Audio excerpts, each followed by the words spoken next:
et bienvenue dans cette nouvelle vidéo. Deuxième case de notre calendrier de l'Avent, et une vidéo que j'aurais dû faire il y a bien longtemps au moment de la création de cette chaîne, qui est, comme tu as pu le lire dans le titre, les pages indispensables à avoir sur son site internet, quelle que soit notre spécialité. Ces pages, ce sont les pages à avoir pour avoir un site professionnel et convaincant auprès de notre future cible de clients. Ces pages, c'est quoi? La page d'accueil, le portfolio ou la galerie, la page contact, la page blog. Donc c'est parti pour voir en détail ces pages qui vont attirer nos futurs clients. Let's go! La page d'accueil, c'est vraiment la base d'un site internet professionnel et c'est même la première page qui va être référencée qu'un client va voir sur notre site. C'est peut-être la première impression qu'il va avoir de nous.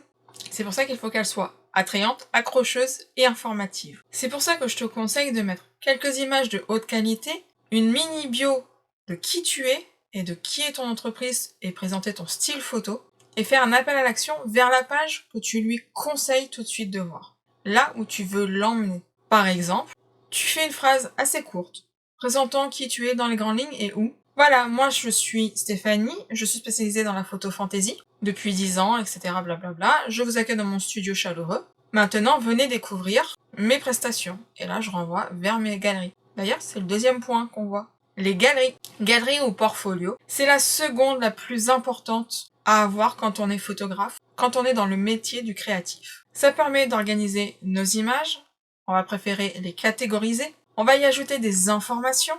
Si tu te rappelles, dans la case d'hier, je t'ai parlé des prestations que tu fais, donner envie. Ben, ça peut être sur cette page-là plutôt qu'une page tarif. Donc y ajouter quelques informations, comment va se dérouler la séance, ce que tu proposes, etc., etc. Ne mets pas trop d'images non plus. On le verra après, on va plutôt préférer autre chose. Parce qu'il faut que cette page soit l'une des pages les plus importantes de ton site et qu'elle charge rapidement.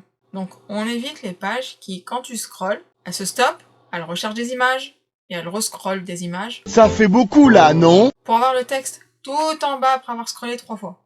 Mais quelques images pour montrer ton travail, AR avec des images à toi, mais mets du texte entre chaque, faut pas que le client ait à scroller 5 ou 6 fois avant d'avoir son information qui va se trouver en bas de la page. Troisième page, le blog. Tous ceux qui me connaissent savent que je suis une férue et que je ne jure que par le blog. D'ailleurs, ces vidéos-là, pour moi, ce sont aussi des articles de blog que je fais. Et tu pourras les retrouver sur mon site internet. Tout simplement parce que de une, ça crée du contenu, donc c'est intéressant pour Google, je réponds à des questions, et ça me permet de montrer davantage mon travail aux clients sans que ça soit sur la même page. J'avoue, cette page peut être facultative, mais elle offre de nombreux avantages. Je te l'ai dit juste avant. D'ailleurs, j'en ai déjà parlé plus en détail sur les articles de blog. Rendez-vous dans le petit i ici sur la playlist des idées d'articles de blog à avoir quand on est photographe. L'avantage, c'est que si tu publies régulièrement, tu vas favoriser Google à te référencer parce que tu mets du contenu récent, actuel, nouveau. Tu le nourris et donc tu vas pouvoir aider aussi ton lecteur. Et maintenant, passons à la quatrième et dernière page indispensable, la page contact.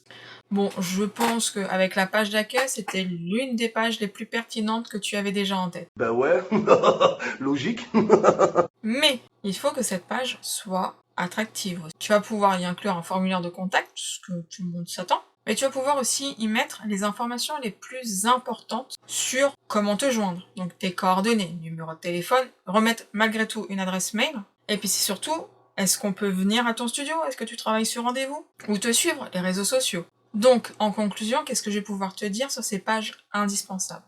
On est d'accord que la page accueil, la page contact, pour toi, c'était normal de les voir dans cette vidéo. Mais je tenais à cœur de te donner quelques informations pour que ça soit les pages qui fassent sensation auprès de tes visiteurs et qui t'aident à les convertir. Toutefois, quand je te donne des conseils, ne les suis pas à la lettre ou ne copie pas ce que les autres font. Essaye d'y inclure ton style et ta personnalité. C'est ce qui va te démarquer des autres aussi. Il y a un dicton que j'ai dit tout à l'heure, faut faire bonne impression. C'est comme un entretien d'embauche. Donc, avec cette vidéo qui a été assez courte, j'espère que tu as pu avoir des informations complémentaires pour toi créer les pages indispensables et qui vont attirer les bonnes personnes. Le mot, pour ceux qui seront restés jusqu'à la fin de cette vidéo, va être style. Donc mets style en commentaire, n'hésite pas à liker la vidéo, à la partager avec des personnes qui seraient susceptibles d'être intéressées, à t'abonner à la page pour avoir les notifications dès qu'une vidéo est mise en ligne. Et moi je te donne rendez-vous demain pour ouvrir la 3e case, où là on va faire un peu plus connaissance. J'en dis pas plus. À demain. Ciao!